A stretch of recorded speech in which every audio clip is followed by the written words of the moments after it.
आहेत यांचा जन्म आणि मृत्यू होतो. दुर्गा यांची माता आहे. आणि रजगुण ब्रह्मा, सतगुण विष्णू आणि तमगुण शंकर आहेत. आणि चौथी अशी संकल्पना स्पष्ट होते की हे केवळ नियमित कार्यच करू शकतात. ज्याचे जे कार्य आहे, ज्याच्या भाग्यात जे आहे त्यात ते परिवर्तन नाही करू शकत. हे नेमलेलं कार्यच करू शकतात. ज्याचं जसं कर्म आहे तसं त्याला फळ देण्याचा यांचा नियम आहे. रजगुण ब्रह्माजी, सतगुण विष्णूजी, तमगुण शिवजी यांची पूजा जे करतात त्यांना गीतेमध्ये काय म्हटलं जातं? गुण तीनों की भक्ति में ये भूल पड़ो संसारे, कहे कबीर निज नाम बिना कैसे उतरे पारे. गुण तीनों की भक्ति में. आता बघूयात श्रीमद भगवद्गीता अध्याय क्रमांक 7 श्लोक 12 पासून 15 पर्यंत परमात्म्याचं ते एक वाक्य, एक अमृतवाणी. गुण तीनों की भक्ति में ये भूल पड़ो संसारे, कहे कबीर निज नाम बिना कैसे उतरे पारे. आता तिन्ही गुण कोण? तर रजगुण ब्रह्मा, सद्गुण विष्णू, तमगुण शिवजी. हे बघा, हे जयदयाल गोयनका याचे अनुवादक आहेत. गीता प्रेस गोरखपूरवरून प्रकाशित आहे. अध्याय नंबर 7चा हे बघा, अध्याय नंबर 7 श्रीमद भगवद्गीता आणि श्लोक 12 पासून सुरू करूयात. आणि जे काही सद्गुणांपासून उत्पन्न होणार आहे, भाव आहे, आणि जे रजगुणाने तथा तमगुणाने जे होणारे भाव आहेत, हे सर्व माझ्यापासूनच होणारे आहेत असे समज. परंतु वास्तवामध्ये मी त्यांच्यात आणि ते माझ्यात नाहीत. आता हे स्वतः म्हणत आहेत तिन्ही गुणापासून म्हणजे रजगुणापासून होणारे भाव म्हणजे सृष्टी उत्पत्ती जनतेची, जीवांची, सद्गुणाने स्थित होती आणि तमगुणाने संहार. ब्रह्मा विष्णू महेशमुळे जे काही होते त्याचे मुख्य कारण मी आहे असे काळ म्हणतो. पण मी याच्या सर्वांच्या पलीकडे राहतो. ते त्याच्या ब्रह्मांडाच्या वरच्या स्थानावरती राहतो, सर्वात वरती शून्य शिखरमध्ये. आता म्हणतात काल निरंजन सुन ठिकाणा और ब्रह्मा विष्णू शिव भेद नहीं जाना. आता तुम्हाला ही संकल्पना स्पष्ट करतो.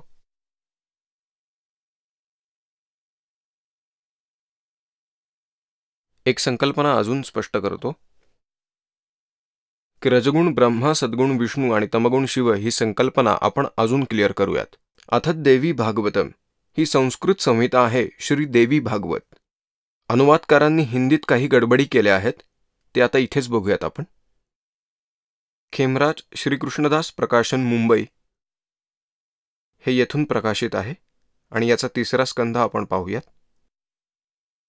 हे बघा, अथ श्रीमद्देवी भागवते भाषा टीकायुते 3 स्कंध प्रारभ्यते. हा 3रा स्कंध इथे सुरू होत आहे याच्या 11व्या पृष्ठावर. आणि 3 स्कंध अध्याय 5 मध्ये या 5व्या अध्यायाचा आणि 8वा श्लोक आपण वाचूयात मराठीमध्ये. हे माते, जर तुझी आमच्यावर सदैव कृपा आहे तर मला तमगुण का बनवलं, ब्रह्माला रजोगुण आणि विष्णूला सतगुण युक्त केले. आता इथे परत बघूयात संस्कृत श्लोक. इथे 7वा संपला, 8वा सुरू होत आहे. यदि दयार्द्रमना न सदाम बिके कथमहम विहितश्च. भगवान शंकर म्हणत आहेत, शंकर भगवान, की कथ म्हणजे का, कसं मला बनवलं, कथ विहिताश्व तमोगुण. आणि कमळावर उत्पन्न होणाऱ्या ब्रह्माला रजगुण कसा उत्पन्न केला, सुविहित सतोगुण हरी. श्री विष्णूला सतगुण कसा बनवला, इति सिद्धम रजगुण ब्रह्मा सतगुण विष्णू तमोगुण शिवजी. यावरून असं सिद्ध होतं, रजगुण ब्रह्मा, सतगुण विष्णू, तमगुण शिवजी आहेत. आणि 7व्या स्कंधात जेव्हा देवी म्हणते, प्रथम स्कंधात विष्णू स्वतः म्हणत आहेत की ब्रह्मामध्ये रजगुणाचा, राजसी शक्तीचा संचार झालेला आहे, आणि विष्णू म्हणतात माझ्यात सात्विकतेचा, आणि शंकरामध्ये तमगुणाचा. म्हणजेच रजगुण ब्रह्मा, सतगुण विष्णू, तमगुण शिवजी ही संकल्पना स्पष्ट होते. आता श्रीमद भगवद्गीतेला नीट समजूयात असं परमात्मा सांगतात. आणि परमेश्वर म्हटले की गुण तीनों की भक्ति में ये भूल पड़ो संसारे, कह कबीर निज नाम बिना ये कैसे उतरे पारे. या तिन्ही गुणांचं रजगुण ब्रह्मा, सद्गुण विष्णू आणि तमगुण शिव यांच्या भक्तीमध्ये भ्रमित झालेला आहे संसार.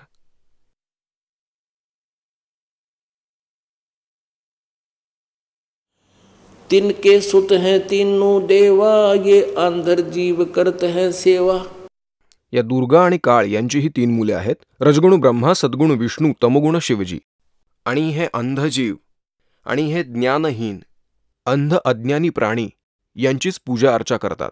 आणि हेच आपला सद्ग्रंथ गीताजी सांगत आहे. ते नीट ऐका आणि मग वाचा श्रीमद भगवद्गीता. आता हा 7वा अध्याय श्रीमद भगवद्गीतेचा आणि 12वा श्लोक पुन्हा एकदा बघा. अजून जे सद्गुणांनी उत्पन्न झालेले भाव म्हणजे सृष्टी आणि स्थिती, आणि जे रजगुण आणि तमगुणांनी उत्पन्न झालेले भाव आहेत, हे सर्व माझ्यापासूनच उत्पन्न झालेले आहे असं समज.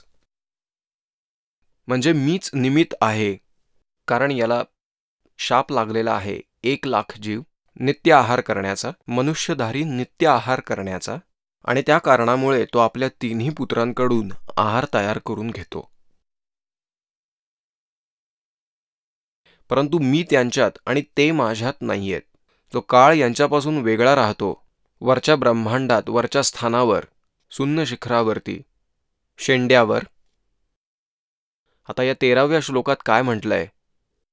गुणांच्या कार्यरूप सात्विक, राजस आणि तामस या 3ही प्रकारांच्या भावांमुळे सगळा संसार, प्राणी समुदाय मोहित झालेला आहे. या 3ही गुणांच्या पलीकडे, रजगुण ब्रह्मा, सद्गुण विष्णू, तमगुण शिवजी यांच्या पलीकडे मला अविनाशाला कोणी जाणत नाहीत. तर काळ इथे म्हणतोय ब्रह्मा, विष्णू, महेश यांच्यापर्यंत यांची बुद्धी बंद होते, याच्यापुढे ते मला जाणत नाहीत. आता 14 आणि 15 वरती कमालच केलीये. 7व्या अध्यायातला हा 14वा श्लोक आहे.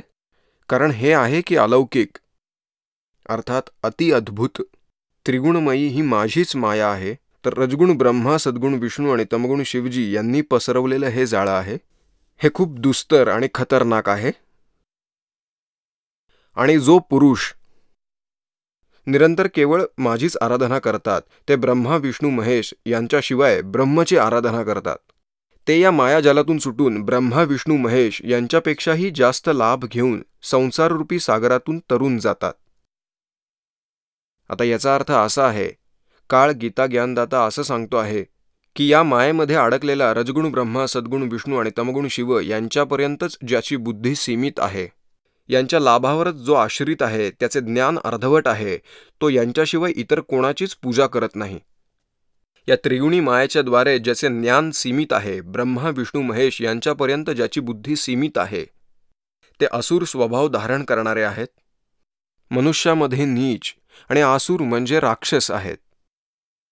स्वभावाला धारण केलेले मनुष्यामध्ये नीच, दूषित कर्म करणारे मूर्ख लोक आहेत, म्हणजे मूर्ख आहेत.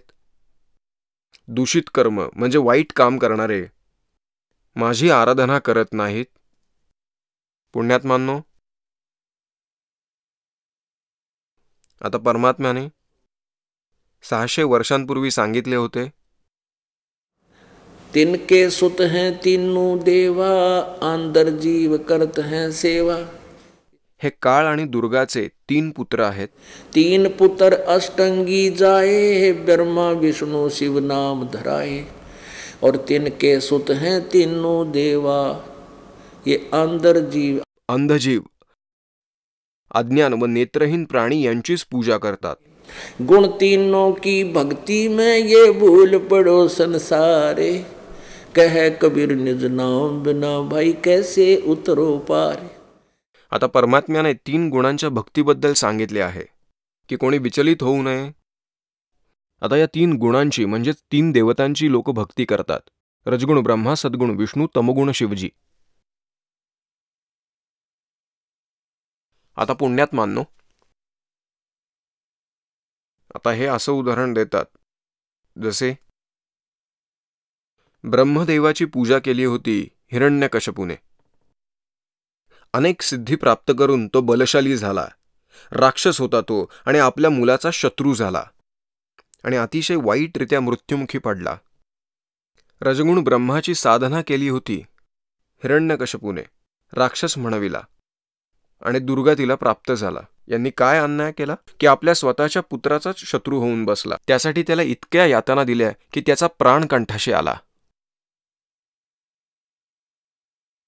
आणि तमगुण शिवाची पूजा केली होती भस्मागिरीने. भस्मगिरी नावाचा एक साधक होता. भगवान शंकराला इष्टदेवता मानून त्याची पूजा करत होता. 12 वर्ष खाली डोकं वर पाय अशा शीर्षासनात तो उभा राहिला. पार्वतीने प्रार्थना केली, हे परमात्मा, हे भोलेनाथ, तुम्ही सर्वांचे स्वामी आहात. जे हवं ते तुम्ही करू शकता. आपला पुजारी जे आपल्याला मागतोय ते त्याला द्या. तेव्हा शंकर म्हणाले, माग भस्मागिरी, काय हवंय ते माग. भस्मागिरीने सांगितलं की आधी वचनबद्ध हो. तेव्हा भगवान शंकरांनी विचार केला की मागून असे काय मागेल, एक सिद्धी मागून घेईल. भगवान शंकर म्हणाले, तथास्तु, आहे मी वचनबद्ध, बोल काय मागायचे ते. तेव्हा भस्मागिरी आपली तपस्या सोडून उभा राहिला आणि म्हणाला, आपल्या हातात जे कडं आहे ते भस्म कडं मला द्या. शंकर वचनबद्ध होते, त्यांना कडं द्यावं लागलं. भस्मकड्यात असा गुण होता की ते कडं ज्याच्याही डोक्यावर ठेवून भस्म असे म्हणताच तो जागीच नष्ट होत होता. हे भस्मागिरीला माहीत होतं, म्हणून त्यांनी ते मागितलं. पण त्यांच्या मनात तो दोष होता की ह्या कड्याने मी शंकरालाच मारेन आणि पार्वतीला आपली पत्नी बनवेन. या उद्देशाने साधना करत होता तो. आता जसं ते भस्मकडं भस्मागिरीच्या हाती पडलं की जो तमगुणाचा उपासक होता, कडं हाती पडता क्षणी त्यानं डिक्लेअर केलं की शंकरा, आता मी तुला मारणार आणि पार्वतीला आपली पत्नी बनवणार. तर पुण्यात्मांनो, पण भगवान शंकराला अविनाशी मानतो. आता शंकराला जेव्हा कळलं की हा आपल्यालाच मारणार, तेव्हा त्यांनी तिथून पळ काढला, गती वाढवली. कारण हा आपल्याला नक्कीच मारणार, म्हणून त्यांनी तिथून पळ काढला. जर ते खरंच अविनाशी होते तर तिथून पळून जाण्याची काय गरज होती. पळायचं कशाला, ठाम उभं राहायचं आणि बोलायचं, कर तुला जे करायचंय ते. आता हे तर तुम्हाला माहितीच असेल की भगवंतांनी पार्वती रूप धारण केलं. कोणी असंही म्हणतात की विष्णूंनी धारण केलं. पण हळूहळू कन्सेप्ट क्लिअर होईल की ते कोण होते, जे 3ही लोकात प्रवेश करून सगळ्यांचे पालनपोषण करतात. ते पूर्ण परमात्मा होते. आणि शेवटी विष्णू रूप दाखवले, म्हणजेच विष्णू आले होते आणि कामात अडथळा आला. मग परमात्म्याने पार्वती रूप धारण केले आणि ते भस्मागिरीजवळ पोचले, जो शंकराच्या मागे मागे पळत होता.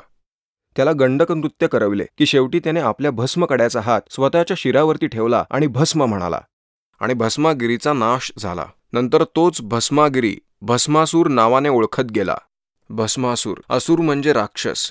आता तमोगुण उपासक भस्मागिरीने काय कुकर्म केले. आपल्याच देवाच्या पत्नीला, माते समान स्त्रीला स्वतःची पत्नी बनवण्याच्या उद्देशाने कुकर्म केले. त्याला राक्षस म्हणू लागले. असे दुष्कर्म की मातेला पत्नी बनवण्याची चेष्टा केली. राक्षस स्वभाव धारण करून मनुष्यात नीच पातळीवर. सामान्य माणूसही असे कुकर्म करणार नाही जे शंकराच्या साधकाने केले. आणि दूषित कर्म करणारे मूर्ख. या 4 यांची उपमा दिली आहे गीताजींना. या 3 गुणांच्या उपासकांना काय तर राक्षस, दूषित कर्म करणारे राक्षसी वृत्ती धारण केलेले, सर्व मनुष्यात नीच पातळीवरचे आणि दूषित कर्म करणारे म्हणजे वाईट कर्म करणारे मूर्ख. आता रावणाने तमगुणधारक शिवाची उपासना केली होती. आपल्याला माहितीच आहे की त्याला काय संज्ञा मिळाली. रावणाला राक्षस म्हणण्यात येतं. पुण्यात्मांनो, एके दिवशी कुंभमेळा भरला होता. हरिद्वारला हरीचं पर्व लागलं होतं. त्यात सगळे गिरी, पुरी, नागा, कानफाडे आणि वैष्णव. वैष्णव म्हणजे विष्णूचे उपासक, सद्गुण विष्णूचे. नागा, कानफाडे हे नाथ. गिरी, पुरी हे सगळे शंकराचे उपासक, तमोगुणी. तिथेच गेले होते स्नान करण्यासाठी. जेव्हा आंघोळीचा टाईम आला, वेळ आली, पर्वाची वेळ झाली, तेव्हा सगळे आपापल्या जथ्यामध्ये निघाले. गिरी वेगळे, पुरी वेगळे, नागा वेगळे, वैष्णव वेगळे हे आपापल्या समुदायात एकत्र आले. तिथून स्नानासाठी निघाले. प्रथम नागा, साधू, तमोगुण उपासक तिथे नदीकाठी पोहोचले, हरिपर्वासाठी पोहोचले. पाठीमागून वैष्णव, श्री सद्गुणाचे उपासक, विष्णूचे उपासक आले. त्यांनी नागपंथी यांना सांगितले की तुम्ही नंतर स्नान करा, आम्ही श्रेष्ठ आहोत, तर सगळ्यात आधी आम्हीच स्नान करू. नागपंथींनी विरोध दर्शवला. ते म्हणाले, आम्ही सर्वश्रेष्ठ आहोत, आम्ही त्यागी आणि वैरागी आहोत, आम्ही शरीरावरती वस्त्र देखील ठेवत नाही, आम्ही निरीच्छ आहोत, आम्ही सर्वश्रेष्ठ आहोत. तेव्हा विष्णूचे उपासक, सद्गुण उपासक म्हणाले, अरे माथे फिरूंनो, तुम्ही कसले सर्वश्रेष्ठ? पशुसारखं निर्वस्त्र हिंडता, शौचाचे हात देखील धूत नाहीत, असे गलिच्छ तुम्ही बाहेर जा, आम्हीच आधी स्नान करणार, आमच्या नंतर तुम्ही स्नान करा. आता नागपंथीय अतिशय उग्र झाले आणि मग काय, लठ्ठालठ्ठी, धक्काबुक्की, मारामारी, जसे काही पशूच तुटून पडलेत एकमेकांवरती. आणि मग तलवारी काढल्या, तीर मारले, कट्यारी काढल्या आणि भोसकल्या. 25,000 त्रिगुण उपासक. अरे रे रे, हे 25,000 तिथे आपापसात भांडून मेले. राक्षस, दूषित कर्म, अरे रे, राक्षस म्हणतात, तीर तुपक तलवार कटारी जमदड़ जोर बधावे है, हर पैड़ी हर हेत न जाण्या वाजा तेग चलावे है. आता तीर, तलवार, कट्यार, सुरे म्हणजेच कटारी वापरून एकमेकांना भोसकले. हे हरीचं पर्व आहे, पण देवाला घाबरतही नाहीत आणि देवाबद्दल प्रेमही नाही. जर हे देवाचं पर्व आहे तर तिथे एकमेकांना मारून घ्यायची काय आवश्यकता होती? हे पण नकली काम आहे.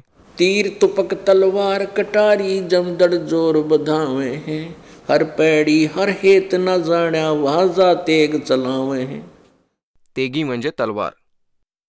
काटे शीस नहीं दल करुणा, ये जग में साधक आवे हैं, और जो जन उनके दर्शन को जावे उनको भी नरक पठावे हैं. आता या तिन्ही गुणांना गीताजींनी म्हटलंय की या तिन्ही गुणांच्या उपासकांना, रजगुण ब्रह्मा, सतगुण विष्णू आणि तमगुण शिवजींच्या उपासकांना, राक्षस स्वभावाला धारण केलेले, मनुष्यात नीच आणि दूषित कर्म करणारे मूर्ख म्हणलेले आहे. आणि हेच परमात्मा म्हणत असत.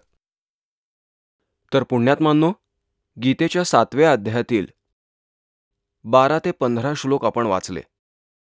तर गीतेचा ज्ञानदाता म्हणतो 16व्या, 17व्या आणि 18व्या श्लोकात की माझी साधना करणारे 4 प्रकारचे आहेत: अर्थार्थी, आर्थ, जिज्ञासू आणि ज्ञानी. आर्थ हे आहेत की जे आपल्यावरील संकट निवारणाकरता वेदांच्या मंत्रानेच अनुष्ठान करतात.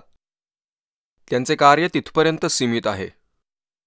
कोणाला जंतरमंतर केलं, कोणाला घाला घातला की ते अशा गोष्टी करतात. आणि अर्थार्थी असे आहेत की जे अर्थार्जनासाठी, धनप्राप्तीसाठी वेदांच्या मंत्रानेच अनुष्ठान करतात. इतर कुठल्याही ग्रंथांचा आसरा ते घेत नाहीत. ते देखील ब्रह्म उपासक आहेत. आणि तिसरे आहेत जिज्ञासू. घरातून बाहेर पडतात परमात्म्याच्या शोधात आणि संत महात्म्यांकडून थोडीफार ज्ञानप्राप्ती करून वक्ते बनतात हे जिज्ञासू. ते तिघच्या तिघ युसलेस मानले जातात. अर्थार्थी व जिज्ञासू. आणि चौथे जे ज्ञानी आहेत ते मला फार अतिप्रिय आहेत. कारण ज्ञानी लोक ते आहेत ज्यांना समजून जातं की मनुष्याचा जन्म सारखा मिळत नाही आणि मनुष्य जन्म घेऊन भक्ती केली पाहिजे. त्यांना हे पण उमगून जातं की केवळ एकाच परमात्म्याची पूजा केली पाहिजे, सर्व देवदेवतांची नाही, अन्य देवतांची नाही, एकाच परमात्म्याची पूजा केली पाहिजे. आता ब्रह्म सांगतो हा गीतेचे ज्ञान सांगणारा की ते मला अतिप्रिय आहेत, त्यांना मी प्रिय आहे. परंतु त्यांना संपूर्ण ज्ञानप्राप्ती न झाल्यामुळे, तत्वदर्शी संत न मिळाल्यामुळे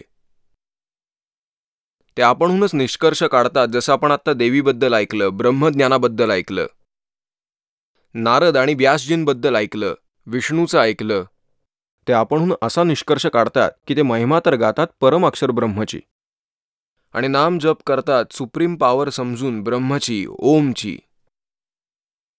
आता इथे तर काळ असं सांगतो की हे ज्ञानी आत्मा आहेत, नेक आत्मा आहेत, जे चौथ्या प्रकारात मोडतात. पण हे माझ्या अनुत्तम म्हणजेच अश्रेष्ठ साधनेत अडकून राहतात. यांना तत्वदर्शी संत मिळाले नाहीत. आता पुण्यात्मांनो, उत्तम म्हणजे काय असतं? श्रेष्ठ. तुम्ही चौथीतल्या बालकाला सुद्धा विचारा की उत्तम म्हणजे काय असतं? श्रेष्ठ. आणि अनुत्तम जे श्रेष्ठ नाहीये, व्यर्थ, वाईट. आता गीता अनुवादकर्त्यांनी काय करून ठेवलंय ते बघूयात. 7वा अध्याय. आता आपण 15 पर्यंत वाचलं. 16व्यात आहे की हे भरतवंशीयांमध्ये श्रेष्ठ अर्जुना, उत्तम कर्म करणारे अर्थार्थी आणि जिज्ञासू आणि ज्ञानी असे 4 प्रकारचे भक्त मला पूजतात. ही ब्रह्मसाधना हे करतात. 17व्यात म्हटलं आहे की त्यांच्यात व माझ्यात नित्य एकच भाव असतो, अनन्य प्रेमभक्ती व ज्ञानी भक्तच. जो ज्ञानी भक्त तो अतिउत्तम आहे. कारण तत्वाला जाणणाऱ्या ज्ञानीला मी अत्यंत प्रिय आहे आणि मला तो अत्यंत प्रिय आहे. 18व्यात काय म्हटले आहे? उदारा सर्वे एवं एते ज्ञानी तू आत्मा, ज्ञानी आत्मा एवं मे मतम. माझ्या विचारामध्ये हे सर्व ज्ञानी आत्मा आहेत, उद्दार चांगले आत्मे आहेत. आस्थित सही युक्तात्मा, माझ्यातच लीन आत्मा आहे, माझ्यावरच आश्रित आहेत. माम एवं अनुत्तमाम गतिम, माझ्या अश्रेष्ठ साधनेतच अडकून आहेत. कारण त्यांना हे आहेत तर उद्दार पण माझ्या अश्रेष्ठ गतीमध्ये अडकून पडतात. माझ्यासारख्या अश्रेष्ठ गतीमध्येच हे आश्रित आहेत. हे सर्व उद्दार आहेत. हे थोडंसं त्यांनी फिरवून सांगितलंय. हे सर्व उद्दार आहेत, परंतु ज्ञानी तर माझे साक्षात स्वरूप आहेत. याच्यात स्पष्ट लिहिलेलं आहे की सर्वे एवं एते ज्ञानी तू आत्मा एवमेम मतम. हे सर्व ज्ञानी आत्मा सगळे आहेत तर उद्दार, पण हे माझं मत आहे. हे सर्व आश्रित आहेत. माम म्हणजे माझे वाली, युक्त युक्तात्मा लीन आहेत, माझे वाली आहेत, माझ्यावर आश्रित आहेत आणि माझी गती अश्रेष्ठ आहे. आता यांनी काय म्हटलंय? हे सर्व उद्धार आहेत, परंतु ज्ञानी तर माझे स्वरूप आहेत. पण नाही, हा उद्धार आत्मा आहे असं माझं मत आहे, गीतेचा ज्ञानदाता म्हणतो. कारण हा आहे मदभक्त, मनबुद्धी असलेला ज्ञानी भक्त. आता बघा, अनुत्तमाम म्हणजे अतिउत्तम करून टाकलं इथे. आता हे तुझे गजब आहे. अनुतमाम, अनुतम गती म्हणजे अश्रेष्ठ गती. अतिव्यर्थ गतिरूप माझ्यात, गती म्हणजे माझ्यात असलेल्या गतीवर आश्रित आहेत, स्थित आहेत. आता पुण्यात्मांनो, आता इथे त्यांनी पूर्णतः अनर्थ केलाय. कारण हे श्रीकृष्णाच्या वरती कोणालाच मानत नव्हते. आणि त्यांनी असेच मानले आहे की श्रीकृष्णानेच ज्ञान सांगितले आणि श्रीकृष्णातच सर्वोच्च शक्ती आहे. जेव्हा की गीतेचा ज्ञानदाता 4थ्या अध्यायाच्या 5व्या आणि 9व्या श्लोकात म्हणतो की हे अर्जुना, तुझे आणि माझे बरेच जन्म झालेले आहेत, हे तर नाशवंत आहेत. आता पुण्यात्मांनो, 20, 21, 22, 23 मध्ये पुन्हा या 3 गुणांच्या देवतांना ब्रह्मा, विष्णू, महेशांच्या पूजेला क्लिअर केलेलं आहे की ती करता कामा नये. हे बघा, अध्याय क्रमांक 7च्या पुन्हा 20, 21, 22, 23. 20 मध्ये म्हटलेलं आहे, त्या अशा लोकांच्या इच्छेद्वारा ज्यांचे ज्ञान हरण केले गेलेले आहे. हे 15 पासून पुन्हा सुरू होते. हे बघा, 15व्या श्लोकापासून पुन्हा प्रारंभ होत आहे. मायेने ज्यांच्या ज्ञानाचा पराभव केलेला आहे, ब्रह्मा, विष्णू, महेश पर्यंत ज्यांची बुद्धी सीमित आहे, याच्या पुढे जात नाही. राक्षस स्वभावाला धारण केलेल्या मनुष्यांमध्ये नीच, दूषित कर्म करणारे मूर्ख मला पूजत नाहीत. आता याच्याशी संदर्भ घेऊन 7व्या अध्यायाचा हा 20वा श्लोक आहे. त्या भोगांच्या कामनेद्वारा ज्यांच्या ज्ञानाचे हरण झालेले आहे, ते आपल्या स्वभावाने प्रेरित होऊन त्या नियमाला धारण करून या अन्य देवतांना म्हणजे ब्रह्मा, विष्णू, महेश यांना पूजतात, अर्थात त्यांचं पूजन करतात. हे घ्या, 21व्या मध्ये लिहिलेलं आहे. जो सकाम भक्त ज्या देवतेच्या स्वरूपाला श्रद्धेने पूजू इच्छितो, त्या भक्ताच्या श्रद्धेला मी त्याच देवतेप्रती स्थिर करतो. 22व्या मध्ये लिहिलंय. तो पुरुष, ती व्यक्ती त्या श्रद्धेने युक्त होऊन त्या देवतेचे पूजन करतो आणि त्या देवतेकडून माझ्याद्वाराच विधान केले गेलेले ते इच्छित भोग निस्संदेहपणे प्राप्त करतो. आता पुढे 23व्यात स्पष्ट केलेलं आहे की परंतु की त्या अल्पबुद्धीवाल्यांचे, मंदबुद्धीवाल्यांचे, बुद्धिहीनांचे ते फलनाशवान आहेत. देवतांचे पूजन करणारे देवतांना प्राप्त होतात. मदभक्ता म्हणजे माझा भक्त, हे त्यांनी घालून दिले. कितीही पूजले तरी अंतिमतः माझा भक्त मलाच प्राप्त होतो. तर पुण्यात्मांनो, तुम्हाला अजून दाखवतो.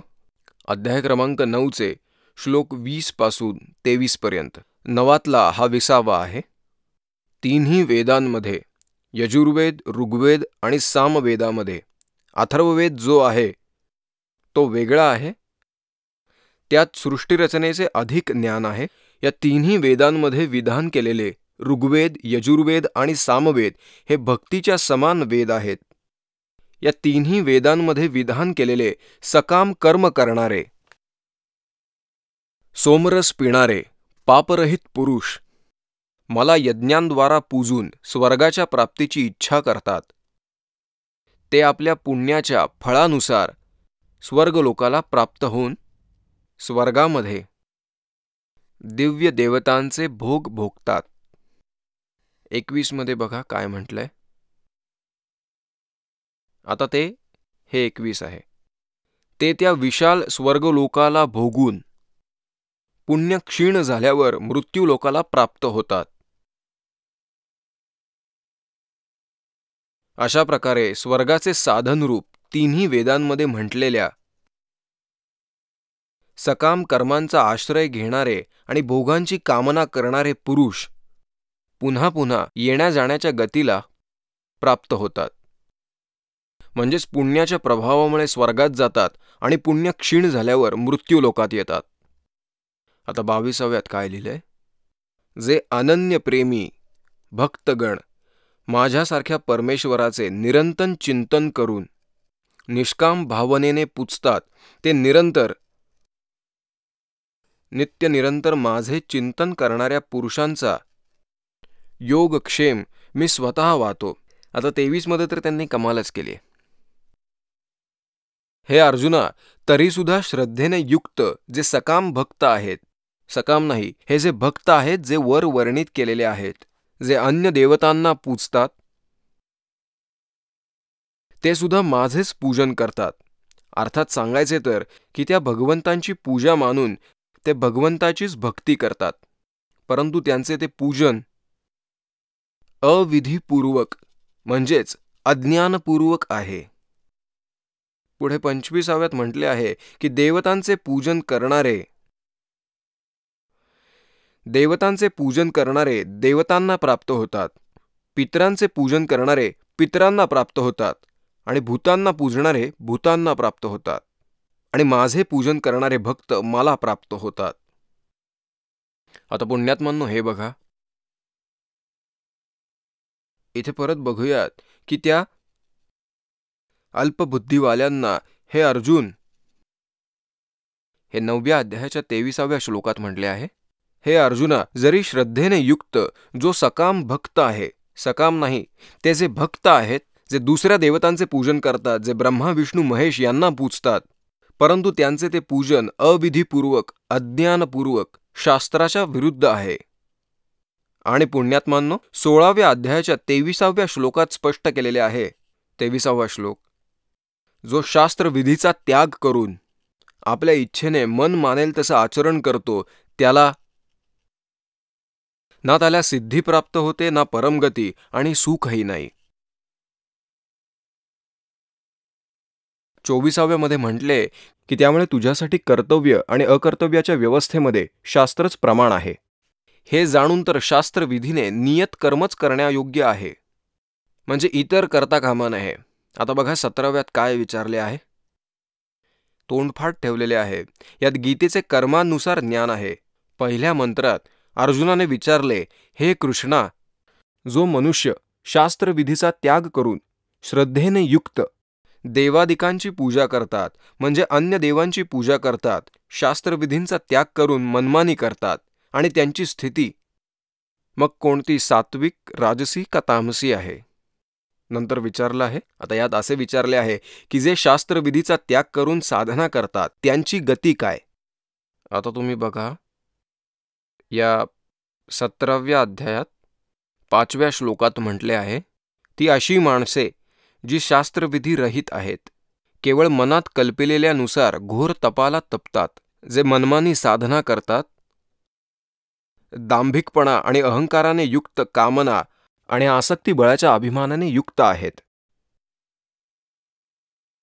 त्यांना कसे सांगितले आहे, तर शरीर रूपाने स्थित भूतसमुदायाला आणि अंतःकरणात स्थित माझ्यासारख्या परमात्म्याला सुद्धा आता क्रश करणारे आहेत, दुखी करणारे आहेत. त्या अज्ञानी लोकांना असुर स्वभावाचे जाणा. आता पुण्यात्मांनो, आता या गीतेचा निष्कर्ष निघालेला आहे, आणि गीतेच्या सकट अध्यायाच्या पहिल्या मंत्रात म्हटलेले आहे की याचे ज्ञान तुला सांगीन. याला जाणून घेतल्यानंतर काहीही जाणून घेणे पुन्हा शिल्लक राहत नाही. आता बघा, गीतेच्या अध्याय क्रमांक 7 पहिल्या मंत्रात, अध्याय क्रमांक 7 सप्तमाध्यायामध्ये, हे पार्थ, माझ्या प्रेमाने आसक्त चित्त माझ्या अधीन होऊन योगमध्ये लागलेला, ज्या प्रकारे संपूर्ण विभूती, बल आणि ऐश्वर्यादी गुणांनी युक्त सर्वांचे आत्मरूप मला संशयरहित जाणवेल, ते ऐक. दुसऱ्या, मी तुझ्यासाठी या विज्ञानासहित तत्वज्ञानाला संपूर्णपणे सांगेन, ज्याला जाणून घेतल्यानंतर पुन्हा काहीही जाणून घेणे शिल्लक राहत नाही. तर पुण्यात्मांनो, हे म्हटले जाते की ब्रह्मा विष्णू महेश हे अजरामर आहेत, यांचे कोणी आई वडील नाहीत, हेच सर्व काही आहेत, सर्वस्व आहेत. तर पुण्यात्मांनो, हे जेवढे हिंदू धर्मातील ब्राह्मण, गुरु, ऋषी, महर्षी होते आणि वर्तमानात आहेत, ते सर्व अज्ञानी होते. हे धार्मिक शिक्षक म्हणून घेत होते, परंतु आपल्या अभ्यासक्रमाशी परिचित नव्हते. तर हे जे शिक्षक आपल्या अभ्यासक्रमाशी परिचित नाहीयेत, आपल्या अभ्यासक्रमातील पाठ्यपुस्तकांमध्ये लिहिलेल्या विवरणाशी परिचित नाहीयेत, तो टीचर चांगला नाही, तो ठीक नाही, ते अध्यापक चांगला नाही, तो विद्यार्थ्यांचा नाशक आहे, त्यांच्या आयुष्याला वाया घालवत आहे.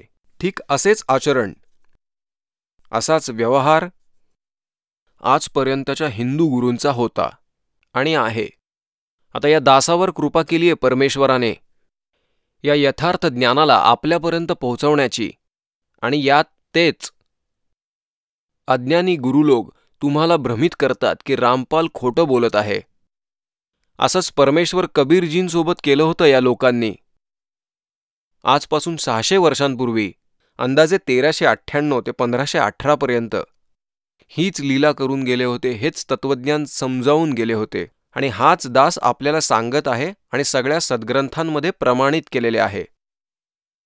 त्यावेळेसचे ब्राह्मण, गुरु, ऋषी जे कोणी आपली रोजची दिनचर्या चालवत होते परमात्म्यापासून, अतिशय खिन्न झाले आणि संपूर्ण समाजाला परमेश्वराचा विरोधी बनवलं होतं. की कबीर तर अशिक्षित आहे, की हा खोटा आहे, ब्रह्मा विष्णू महेश यांच्याबद्दल ही खोटी माहिती सांगतो, की हा वेद, गीता आणि पुराणांपासून परिचित नाहीये, कारण याला अक्षर ज्ञान नाहीये, कारण हा संस्कृत भाषा जाणत नाही. त्यावेळेस जे आपले पूर्वज होते ते भोळे होते, अशिक्षित होते. त्यांनी या चतुर लोकांची, या गुरूंच्या गोष्टींना मानले की कबीरजी शिक्षित नाहीयेत, त्यामुळे ते वेदांपासून आणि गीतेच्या ज्ञानापासून अपरिचित आहेत. आणि ते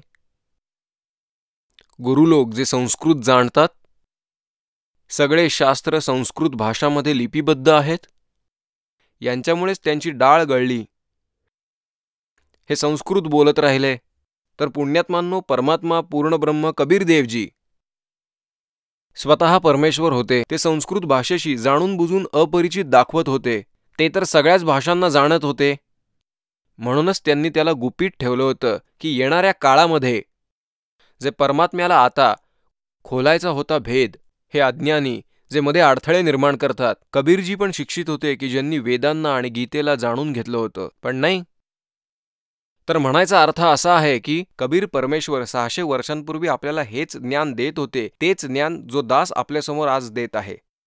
तर ते अज्ञानी म्हणत होते की तो विद्वान नाहीये, त्याला संस्कृत भाषा येत नाही. संपूर्ण समाजाने मानले होते की कबीर अविद्वान आहे. वेद म्हणतात की ही परिभाषा विद्वान आणि अविद्वानाची होत नाही.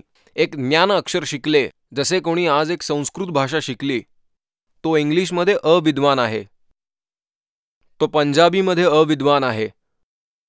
एका संस्कृत भाषेच्या जाणण्याने विद्वान आणि अविद्वान होत नाही.